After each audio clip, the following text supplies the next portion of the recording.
The clock strikes upon the hour and the sun begins to fade.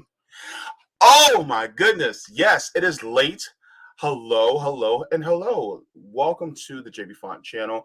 I am your host, James Fauntleroy. I know this is a very impromptu late stream on a Saturday night, but I came across something that I wanted to talk about, and I just wanted to do it immediately. Just to let you guys know, the Jaybefaunt channel is also available on all major podcast platforms like Anchor, Apple, Spotify, and Google Podcasts, so you can subscribe to me there. I'm also part of the Revolutionary Blackout Network, so you can catch me on the JB Show on Sundays at 1 p.m. Eastern Standard Time, the RBN Live on Tuesdays at 4, and you can catch me on the Sabby and JB Show on Thursdays at 6. I'd like to give a shout out and a warm thank you to all the patrons on Patreon and Coffee and all the other platforms that people send me mutual aid on. Without you guys, the lights would not be on and I would not be able to keep this going. I appreciate it very much from the top and bottom of my heart. And you can see the names of everyone that is scrolling at the bottom of the screen. If you are new to the channel, please make sure to smash down that subscribe button. Let me know that you like what you're watching to help with the algorithm, as well as click the link bell to let you know whenever I do go live, as well as hit the subscribe button and become a member if you wish to this channel. Thank you so much for everyone joining me this late in the evening. I know it's very impromptu, but there's something I want to talk about. So nice to see some people in the chat. We have Kami John joining. Tori Lee is also here in the chat, so good to see you. Leroy coming in saying another one. Yes, that's right, another one. We are talking about something that I think is really important to talk about. And by community, I mean Black community, right? And there was something that it kind of, hearing what he said, Kevin Hart was asking a particular question on a podcast. And the question that he asked was very interesting because I see this question asked, or even if it's not a question, it's more of a statement that's asked all the time in the Black community. And I think I have, from my limited amount of knowledge and study so far within this space, as to the answer to his question. I think some people are on the right track, so to speak. But I think we as a community, especially Black community, and anybody who's non-Black, I welcome you into the space to listen as well. Because a lot of times we can also apply this to those of us who may be queer, those of us may be neurodivergent, those of us who may be of a community. It could be an Asian community, Pacific Islander. It could be us and then Latino community or Latinx, as some people say. It could be those of us part of the community of women. It could be trans community. It could be non-binary community. But this can apply to so many different communities. So I think it is good to ask this question as well as to get more of a formulation of really the answer that we're looking for. So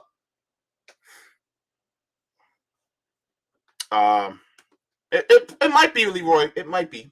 He says, I feel like this was the video that made me eye roll. It might be, but it's good to actually give an answer to this question. Roberto's in the chat. Saludos to you too as well. Good to see you in the chat. And if anybody is watching on Rockfin, welcome as well. So I'm going to go and share my screen really quick. I think the first 5 seconds is kind of cut off because unfortunately with it's on Facebook, and so it's kind of I don't know if it's going to be that large, but this is an interesting question that I want people to hear.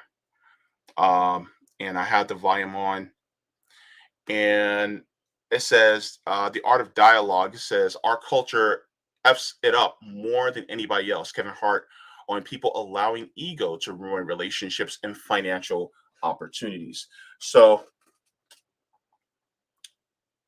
let's get into this. So let's continue. Let's go. Overcome the financial hurdles that present themselves and stay connected. Why can't we do that? It's called ego. So you remove it. Easier said than done in some circumstances. It's actually not. In some instances. But when people say that, right? When they say it's easier said than done, and the ego is very present and dominant, right? You got to ask yourself why. Why does it matter? Why does it matter? Me and Dwayne Johnson are good friends. You know why our shit works? DJ, I don't give a fuck about titles. I don't give a fuck about number one or number two. DJ, I don't care what that thing is. Like, what, dude, I love working with you.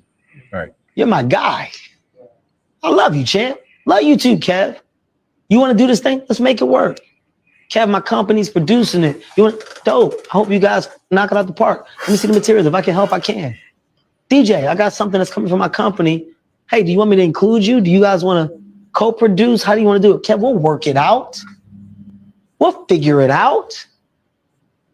Hope, can you sit down with me, man? I got a show. I want to talk to you. Yeah. Hey, man, I got this thing, guys, I'm doing. Chris, man, you should go. What do you think about doing New York together? Fuck it, we can co-headline it. Let's split this shit down the middle. I don't care. Fuck it, Kev, yeah, let's do it. You think Dave will come to one of the shows? Let's ask him. Dave, what you want to do? Oh my God, guys, it's great. There's no egos. With real success and real fucking moves, the real ones, right. The real ones, there's no egos. Because collabs are collabs that don't question where I stand and what I am. Right. There's nothing about the next person that's going to affect or rock my world. I know I'm Kevin Hart. I don't need you to validate it. Right. I don't need that. I have no ego. None. I got a fucking tequila. I'm not competing with Dwayne. Yeah. It's not me versus him. You bring his bottle out here, I'll be the first to hold it up. I'll be the first to support my guy while I have mine. Because there is no ego. People don't understand that there's so much room for us all. But there's this warped view that there isn't. Now, hang on. Before I continue, right? What he said there. My thing is that when somebody said it's ego, right? The interesting thing to me is that person that said it was ego, I think they were close. They were close, but they just didn't get quite there. The fact is that we literally live in a system that uplifts the ego, that uplifts the side of a person that thinks that you're better than everybody else because of some, thing that you're not limited to, but other people may have limitations on. Basically meaning that we live in a capitalist system that continuously perpetuates this, I'm better than the next person, right? That being said, it stifles the means to cooperate and collaborate to actually make things better for the entire collective. And so Kevin Hart talking about cooperation and collaboration, somebody can come up behind him and be like, well, that's socialism. That's communism. What are you talking about, man? Competition is what breeds innovation, right? So therefore, if that's the case, if competition truly bred innovation, especially among Black people, then why are we still in the situation that we are in as Black people? Because competition, or the going at each other's throats, that whole individualistic, I got mine, you better go get yours, doesn't really work in a planet that thrives on cooperation and collaboration. We do not work in tandem with each other. We do not synchronize with each other in a natural form. Therefore, we are constantly have the boot on our necks. We constantly are behind the 8 ball in progress because we feel this need to constantly compete with one another instead of combining with one another, instead of collectivizing with one another in order to get ourselves to a better place. And it's because we have been following the systemic oppression, following the model of the oppressor to try to get there when really it does us no good. And the thing is that you have people like millionaires like Kevin Hart asking the question, why don't we get there? Well, because we have been conditioned and propagandized and brainwashed by a very white supremacist and capitalistic structure in order to be more like them. That's why we couldn't do it. Here's the thing. Even when we did, when we actually played the capitalist game, when we started succeeding, what happened? They saw that we did. Think about what happened in Tulsa, Oklahoma. When we started succeeding, right? Remember Black Wall Street? And they saw it and they said, you know what? No, we have to cut it off at the knees. And this is exactly what happened. So when Black people when the disenfranchised start to succeed at capitalism, right? Then we get cut off at the knees. Basically meaning because there's too many people that are doing better than the rest of us. So therefore, in order to keep ourselves at the top, we have to sabotage all the other people that can compete, which means that we have to make the system even less fair than what it is. And that's one of the issues that goes on. And so the thing is just like what Fred Hampton said. He said, you do not fight fire with fire, you fight fire with water. You do not fight capitalism with Black capitalism, you fight capitalism with socialism. The reason why that we cannot get ahead is because we keep trying to play the game of the person who has the game that's been rigged the entire time. Stop playing their game. That's the thing that a lot of us don't don't understand. And so you have a lot of Black people that constantly are trying to follow the 8-ball. And then we have this system where we go, oh, we gotta hustle, we gotta grind, gotta do about this hustle culture. And the thing is like, okay, so back in the day, say 15, 20 years ago, that rise and grind, that hustle culture, that probably got you somewhere. But now that hustle culture is now there to just so you can just keep your head above water.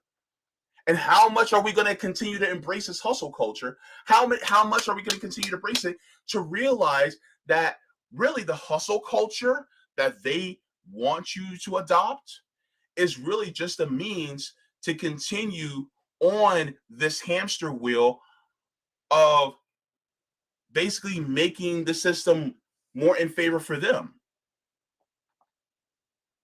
That's basically what it is. That's what I see.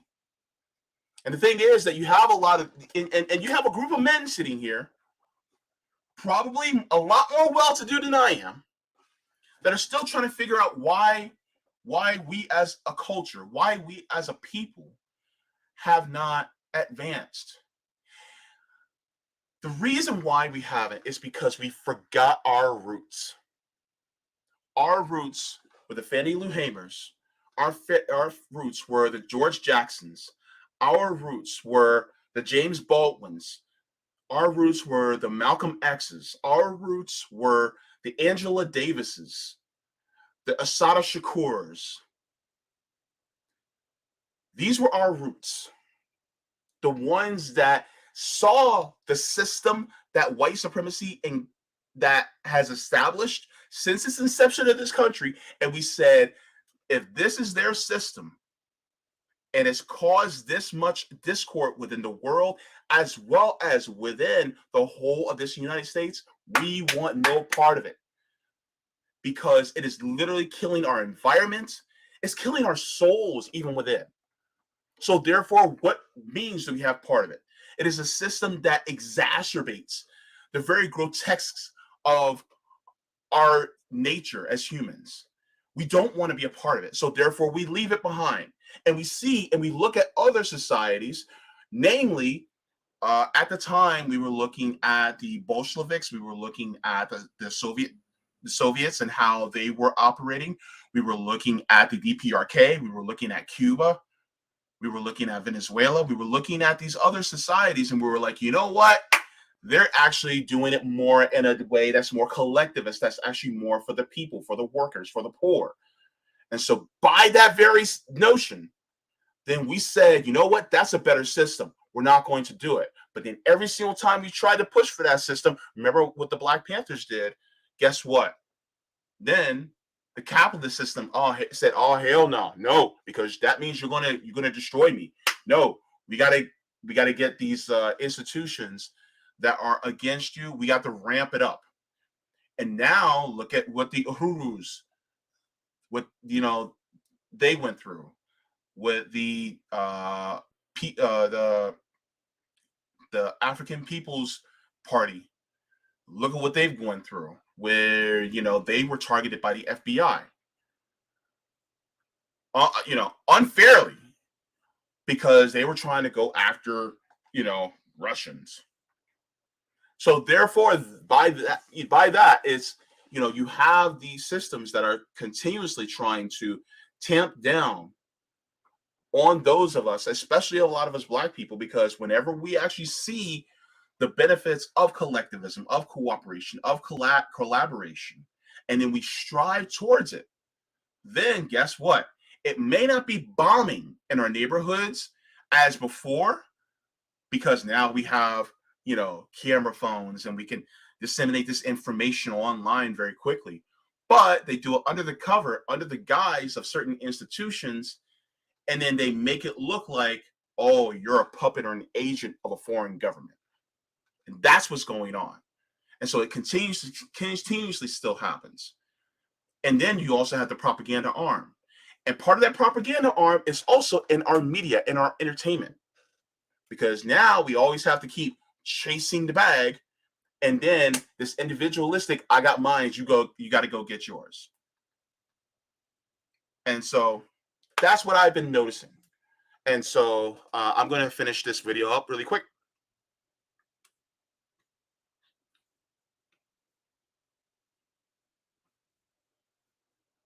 Warped view that it can only be one. Why can't we ever surpass or overcome the financial hurdles that present themselves and stay connected? Why can't we do that? It's called. So that basically is the question. The financial hurdles. Financial hurdles of Black people. It's the financial hurdles of poor whites. It's the financial hurdles of poor queer people. It's the financial hurdles of poor Latinos. The financial hurdles of the poor Asian people and Pacific Islanders. It's the same thing. The thing is that, we tend to be the highest, oppressed within this country. But at the same time, we're also tend to be the most propagandized into thinking that we can still make it. Because what do they do? What do they put in front of us? They put these models for us to follow. They'll put the Tyler Perrys, the Oprah Winfreys. They'll put these people in front of us. They put the Jay-Z and the Beyoncés. They'll put the Kevin Harts in front of us. And they'll say, hey, look, these people made it. But what they don't tell you is that they are the exception, not the rule. Why aren't they the exception, not the rule? It's because it was never meant for us as a collective to achieve that. It was never meant for all white people to achieve it either. It was never meant for all Asians or anybody of any type of minority or even part of the majority to make it. Because guess what? The system is built. It is in its very fabric to grow for a very small few. So this is why it is incumbent upon us as Black people to look for our liberation outside of the realms of capitalism, outside of the realms of this competitive individualistic system. This is why the United States is constantly in Africa, these stabilizing regions. Africa could really be a modern day actual Wakanda if they really wanted it to be. But the reason why it's not that is because, number one, the United States, as well as all the other Western allies in this world, constantly are starving it of its resources, stripping it of its resources for corporate gain, and then they leave it destabilized. And then on top of that, they typically can place puppet dictators, puppet rulers, in order to keep things destabilized so that they can procure all the riches and the wealth that the African nation, the African earth, so abundantly has. And so they do it there too. So really, we're not alone in this. And I bet you a lot of other communities are saying the same thing because we're in the later stages of capitalism. And as capitalism goes into its later stages, then you start to see the individualism grow. You start to see people who are pushing themselves to only care about either a very small, minute circle of people or just themselves. I had shared a tweet. It didn't get that much traction. But I do want to talk about it because it actually was inspired by by this um, by this video. So let me find it. Uh,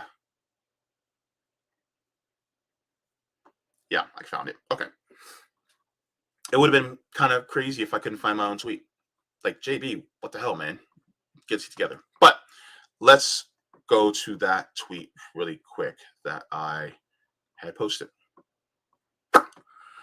So let me enlarge this so that anybody who is visually slightly impaired can see. For my brethren, I said, Black people, quote, our problem is that we never support each other anymore. What happened to us? And I said, has it ever occurred to you that we have been so conditioned to capitalism that we are now seeing how it divides us and causes cultural and societal discord among us? And so that's the point, is that it has been a cause of division. And the crazy part is we have been told this constantly by a lot of our revolutionary ancestors who have been trying to tell us that we need to leave the system alone and push for our own liberation. And by pushing for our own liberation, we will be also assisting in the liberation of everybody else as well. But they also, the oligarchs and the corporate overlords, knew that. And so what did they do? Well, they pushed it within our communities as well. Look at the music and the movies, look at the TV and the different lines of thought. You know what I mean? It's not what it goes without saying that we literally have a Kevin Samuels who's basically a white Jordan Peterson.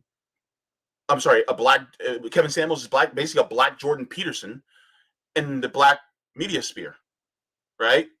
The manosphere, yeah, he's basically just a black, you know, Jordan Peterson. And now you have a lot of young black men, especially, that are listening to people like him. You have people that are constantly reading books on, oh, this is how you become a millionaire. You go to bed at 11 o'clock in the morning at night, and you wake up at 4 o'clock in the morning, and you have to read so many books and blah blah blah, and you have to learn how to use public speaking and all this other stuff. And the thing is, like, it's like, wait a minute, why do you have to do all this in order to have a decent life as somebody who works as a laborer? You should not have to suffer because you don't earn a living. You should not have to suffer because of being somebody who's just a worker. You should be earning a living wage because you literally are laboring for work. And so that's one of the reasons why I thought this was an interesting thing to talk about, because I think a lot of us are so into chasing the bag because we're taught that that's the only way we can actually truly achieve a personal salvation, a personal liberation. And the thing is that liberation will never be personal, because here's the thing: you'll never truly sleep well at night knowing that your fellow man doesn't have a place to live. You're never going to truly sleep well at night knowing that your fellow person, your fellow human being, doesn't have enough food to eat. You're never going to truly sleep well at night knowing that your fellow human being doesn't have a living wage, or they can acquire a good education without the financial barriers placed before us. You're never going to sleep well at night knowing that we are going abroad and extracting resources from other countries of disenfranchised people, and then we leave them uh, battered, beaten, bruised, and broken from the perils of war. Those of us that actually have an ethical mind, those of us that aren't sociopaths, at least. So, yeah, to answer the question, first of all, we're brainwashed. Black people are brainwashed, yes, in order to think that, all we have to do is do for just our individualistic selves, and that's it. Or once in a while, we give back to the community a little bit. Once in a while we reach back to the hood, and then we throw a little coin their way. But we have to get out of there, because we have to get out of that mentality. Thing is, they've had us in this for far too long. And then they make us think about people who are like the Black Panthers as just a bunch of ultra left nut jobs, or extremists, when really they were the ones that had it right the entire time. A lot of us will wear a Malcolm X shirt. A lot of us will quote Malcolm X, but we really just don't get the revolutionary discipline that he was trying to impart to us. A lot of us will sit there and quote Martin Luther King Jr., and we claim him because he's one of our own. But yet we don't even realize that he never pushed that chasing the bag. He pushed for economic equality among all, especially the poor and working people. So, yeah, I'm going to go to the chat really quick.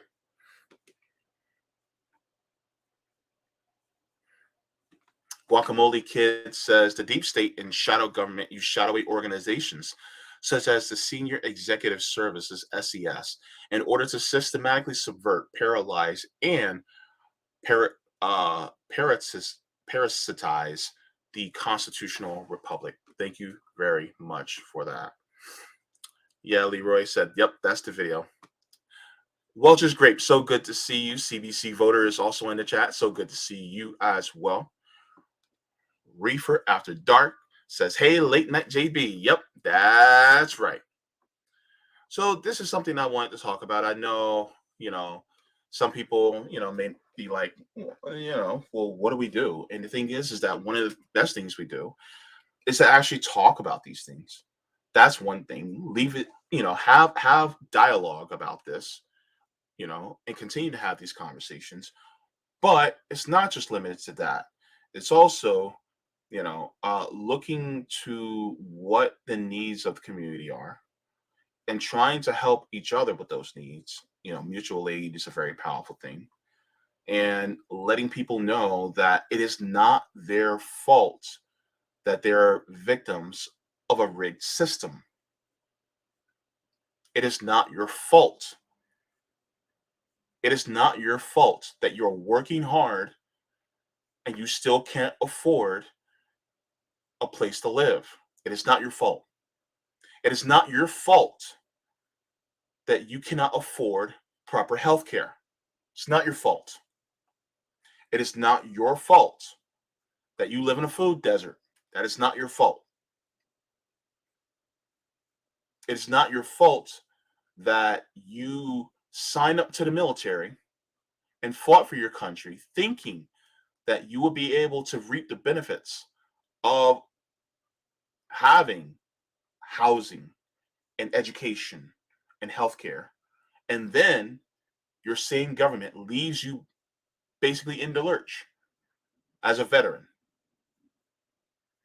And then they damage you mentally, emotionally, and physically for the sake of extracting resources from a poor and depressed people that never did a damn thing to bother you. It's not your fault. It's not your fault that you don't earn a living wage because guess what? The system is built that way.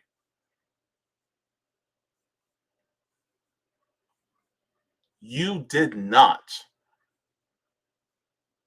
make the signers of the Constitution favor wealthy white land owning men or corporations, basically. You did not force your hand to make poverty basically the norm in this country, and extreme poverty typical. You didn't do that. You're not the ones that are pushing for uh, these ultra rich people to pay less taxes. It's not your fault. And then you'll have some people that'll go and say, well, you should have just voted for the Democrats.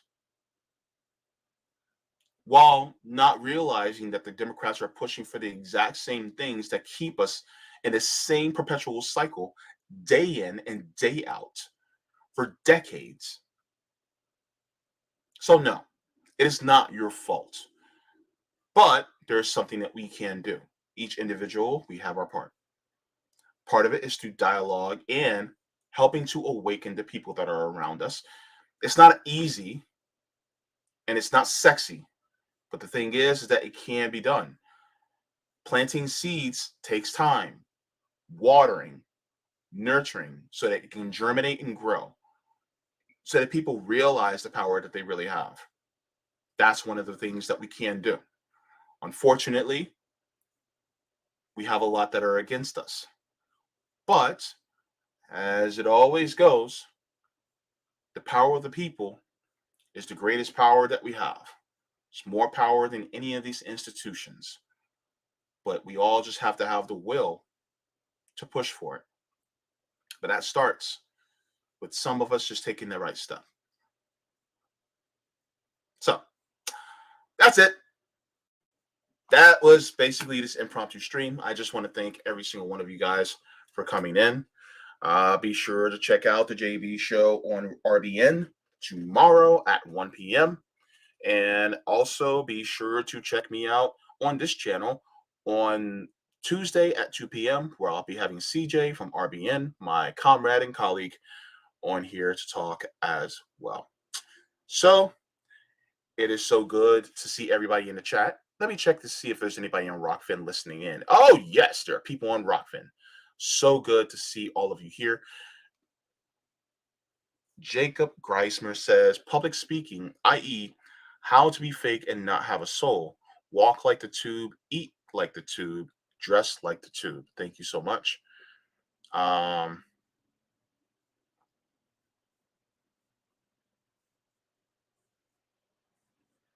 So thank you very much for that as well. Um, Eagle Wing Turtle asks, says, policy question.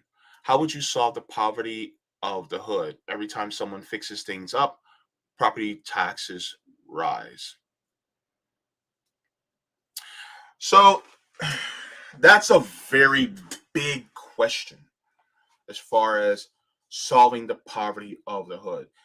Really, the poverty of the hood is the poverty of any hood in any holler, basically in these United States. I mean, the poverty of the hood is tied to like extracting what wealth that we have in these areas, and the governments that be, they'll give them straight to the police forces. A lot of times, our schools and education system are paid for through property taxes. So the better neighborhoods, the more affluent neighborhoods get more better schools, and then the least affluent neighborhoods get the worst schools. Instead of it all being equal across the board, there's no equality or equity. On top of that, you also have policies that are set in place that make it so that we are at a more disenfranchised state. So really, I mean, ultimately,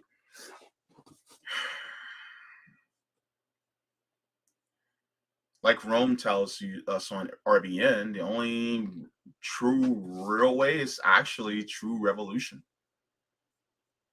I am perfectly fine with saying that we live in a fascist system. I am really convinced of that. The problem is that people will think that I'm being hyperbolic by saying it, because they'll think, well, we're still able to vote, we're still able to have free speech and things like that. But there's a lot of underpinnings of fascism that really people just don't pay attention to, because one of the ploys of a fascist system is to make people think that they actually have the freedoms, so that they hand those same freedoms over.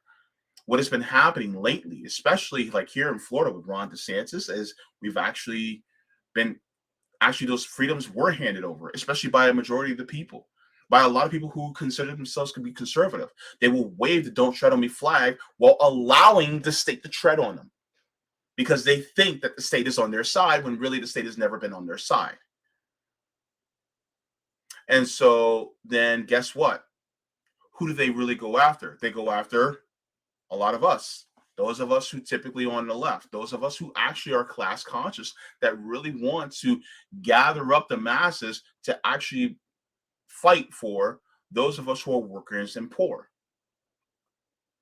Problem with the hood is basically the drug war, the police, and the over policing of the hood. The problem with the hood is that we're constantly being propagandized against our own interests.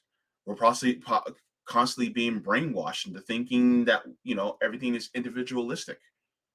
And then on top of it, and yes, I'm going to go there, is that you have a lot of the ultra religious parts of the Black church that constantly push this individualistic mindset. And on top of it, what they do is that they push this mindset that if you're rich and you got it through exploitation of other people, including your own people, that God's blessed you.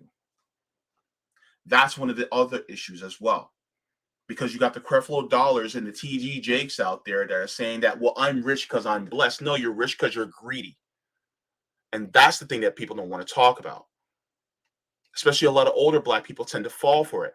And they give their hard-earned money to these people, thinking that they're going to get a blessing, when really the only blessing that really happened was the blessing of their hard-earned dollars going in to these people that actually end up going to these rich people who had basically used the gospel in order to lie to them.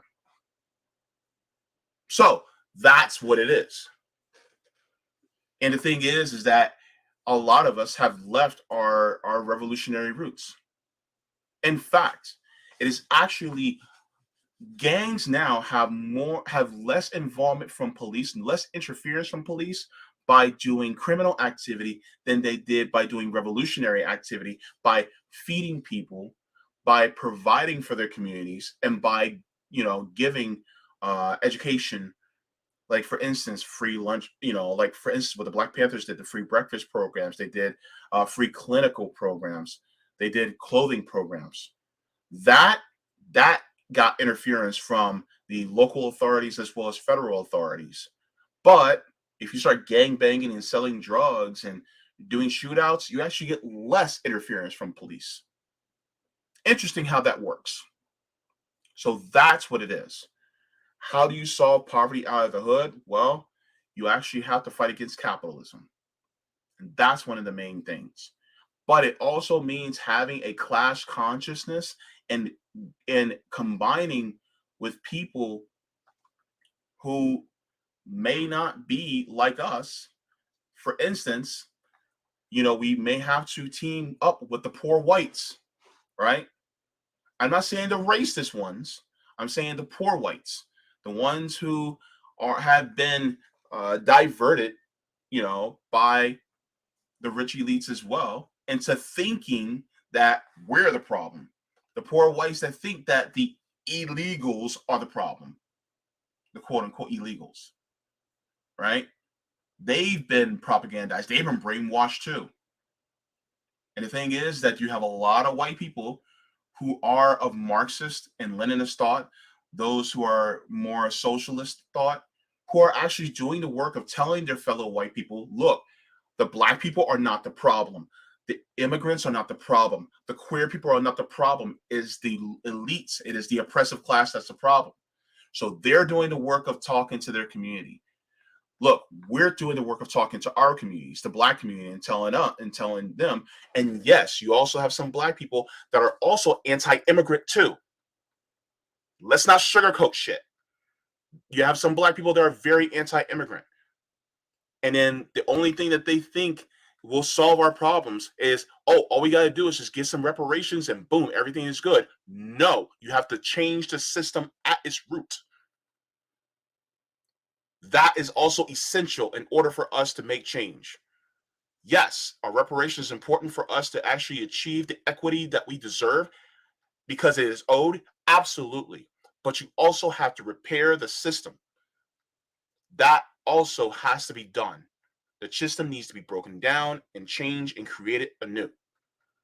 So with that being said, when it comes to us Black people, we also have to remind each other of where we come from, of the struggle that was brought about during the civil rights era.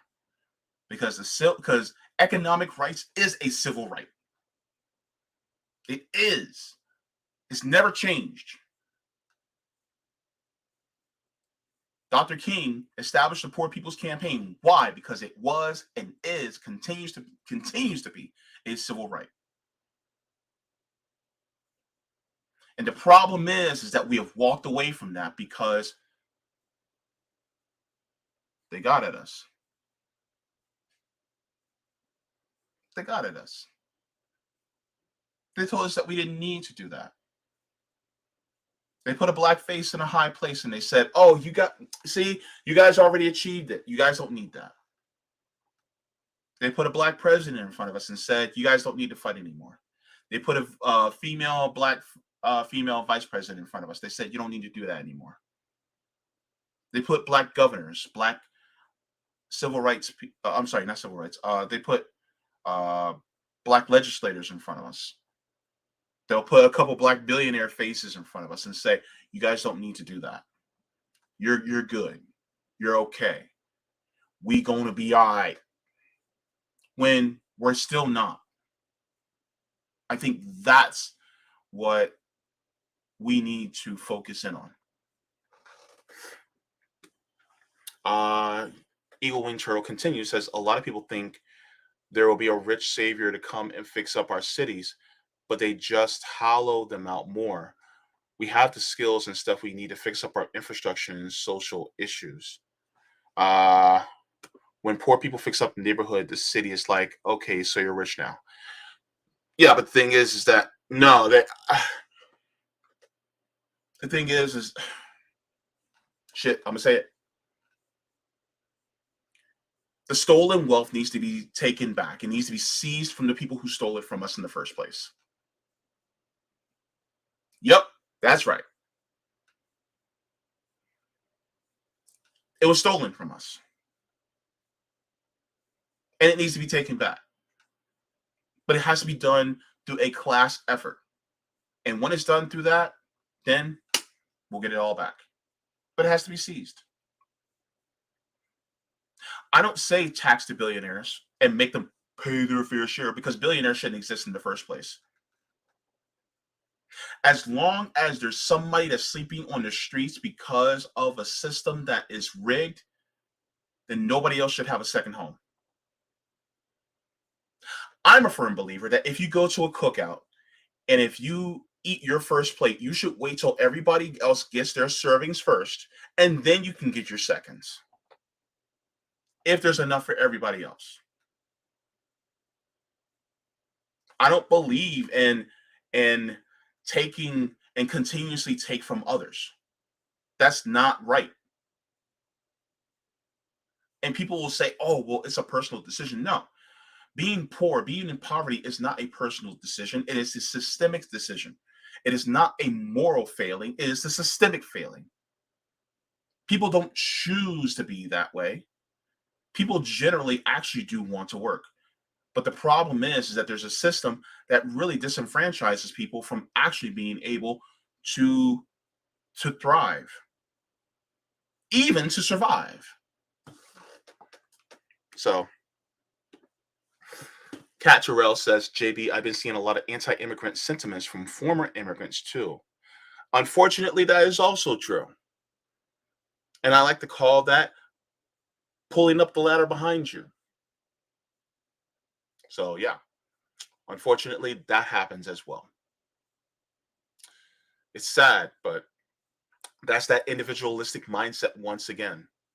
And also, a lot of people are immigrants because of the destabilization in their countries due to the policies of the United States.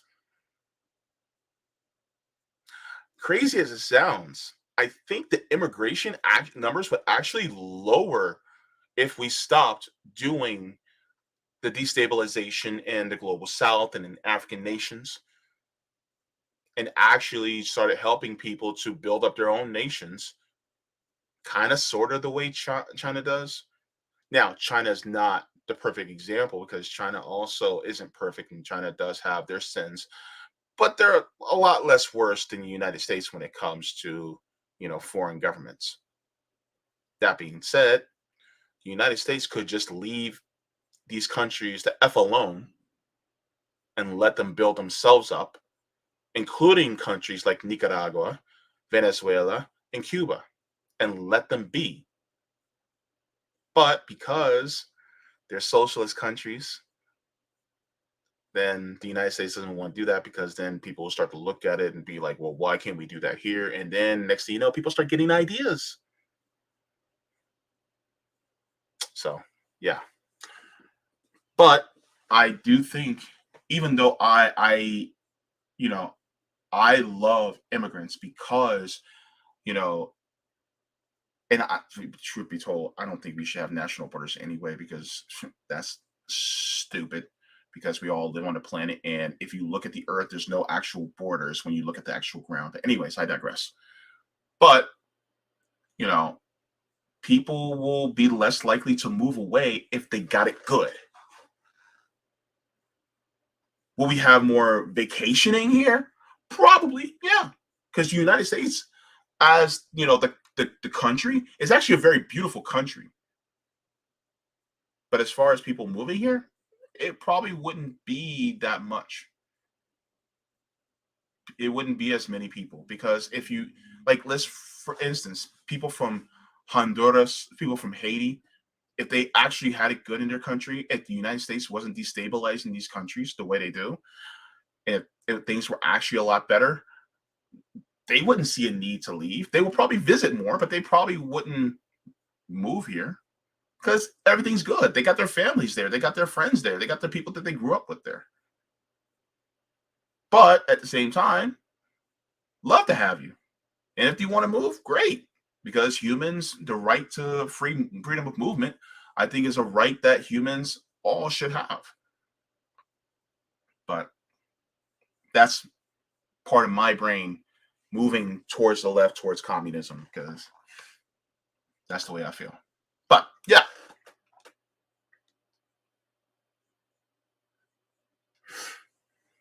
Yes, more refugees than actual by choice immigrants. Catcherell says, yes, thank you very much. Yasmin, good to see you. Says 100% JB. If USA stopped messing with other countries, immigration would lessen here. But being a child of immigrants, I don't understand immigrants hating on other immigrants. That's so selfish. I think, you know what? And this is going to be something I'm also going to say. I think that immigrants are also brainwashed by the individualistic type of propaganda that the United States pushes their way to. The United States brainwashed a lot of immigrants abroad, thinking that the United States was this beautiful country that is going to, lift you out of all this poverty and suffering. When next thing you know, you get here and it's not what it's cracked up to be. And then on top of that, they brainwash a lot of immigrants not only into coming here so that they can continue to work and labor and have their labor stolen by the oligarchs, but on top of that, the same people who come here now, they're brainwashed into thinking, well, all we have to be is individualistic. We can take collectivism, collaboration, cooperation, and throw it out the window and just work for our and look out for us and not anybody else, and then we can make it. When that is not the case either in this country, in the same vein. And so a lot of people who are immigrants are also bamboozled into thinking that, all you have to do is work hard and you can achieve anything you want in this country, when really that's not the case. Because you literally have to be born rich in order to really truly achieve in this country. Because anybody who's an immigrant that actually truly made it is the exception, not the rule. Because I would dare I say there's a lot of super poor people in these countries that don't have the ability to move here, that guess what? If they had the ability to move here, they wouldn't have been poor. And if they're not poor there, then they wouldn't be poor here. And if they barely made it over here, well, guess what? They're still struggling. And then the ones who actually made it, they're the exceptions, not the rule. Yasmin continues, says, if you think about it too, the USA always gives deals to people of foreign countries to spy on their own too for a chance to move to the USA. Military industrial complex is disgusting. Yasmin continues, says, 100% with that brainwashed sentiment. Family back in Africa think we can send them money all the time to help out, but it's like we're probably as poor as you guys. That is something thank you so much for also including that in, because and as the United States continues this downward spiral in late stage capitalism, then what happens is you think that you can help out your families, but then by the time you get here, you're kind of stuck. And you then, on top of it, you're watching your family still suffer abroad while you can't really help them out yourself. And it's kind of like you're stuck. And it's sad because that's the way the system operates. Because they're extracting so many resources from you, so much wealth from you, that you can't even help out your family abroad.